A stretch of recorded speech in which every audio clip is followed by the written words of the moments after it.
that was the first big thing in my life for avalanches. The second one was the one I got caught on the north face of Whistler Mountain after controlling the slopes on a foggy day. And so there's a bunch of lessons there.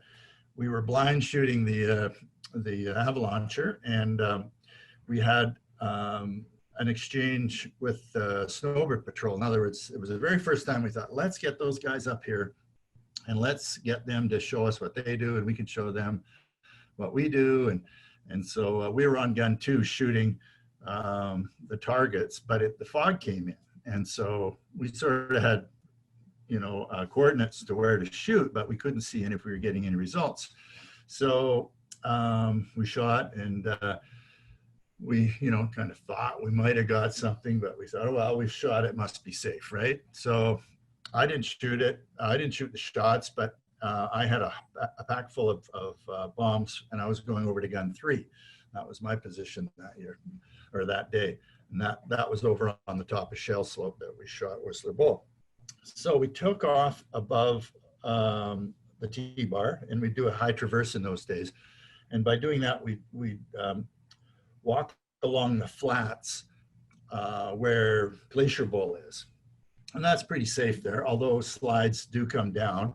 And, I think there wasn't any debris from Glacier Bowl or that cornice or the Couloir slide that had come down a week or a couple of days before.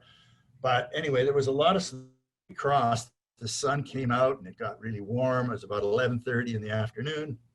And I thought, oh my God, whenever it gets warm, you get really worried. And it's March, so March 9th. And so we're crossing, and there was Joe in front, and then Bill, and then me, and then Rick Mandel from Snowbird.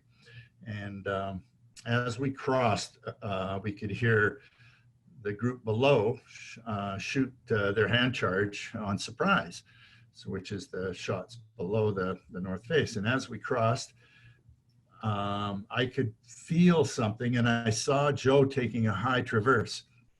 And I thought, man, he's taking a high traverse. And there's a thing in the avalanche on the bed surface called the stock wall, which is the bottom of the slide that kind of lets things go. In other words, it's kind of jumps over the stock wall and slides beyond that.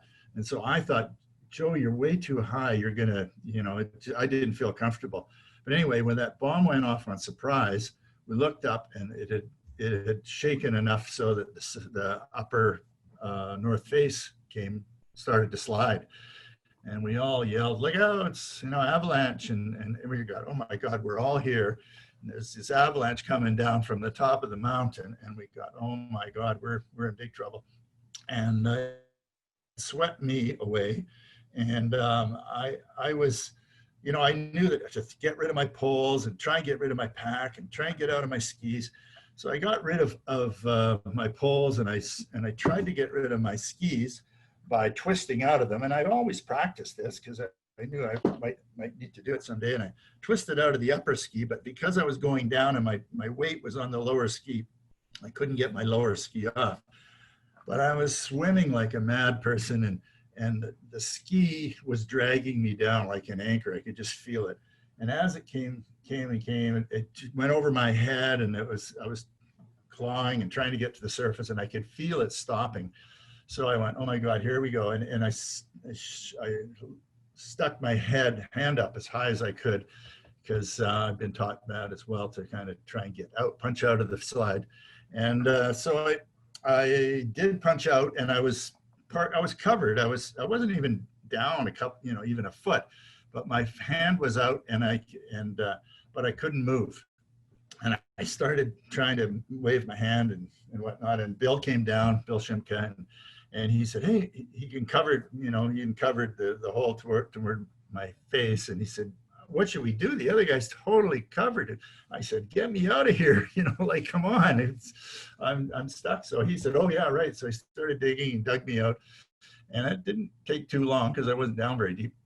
And then I looked down, and John Hetherington was doing a peep search below, and we didn't have any shovels, and we didn't have any probes, but we did have transceivers. we had peeps, and the guys from Snowbird had skaties, what they called skaties, but we had the same frequency. In those days, not everybody had the same frequency for their transceivers, and so we were lucky that they had the same transceiver frequency, and we started. John had done a big grid search and was narrowing in on it, and I went, let's get down there and help them. So I skied down on one ski because I didn't find my ski, and I got down there, and John was going, it's in this area, it's in about 10 feet or whatever. So I took my ski off and started probing, and I hit something. And so, oh my God, that's him. So we started digging with our hands and dug him and dug and dug, and we found his pack, and then we went around, found his head, and then we took his toque off, and he was blonde and his head was all blue.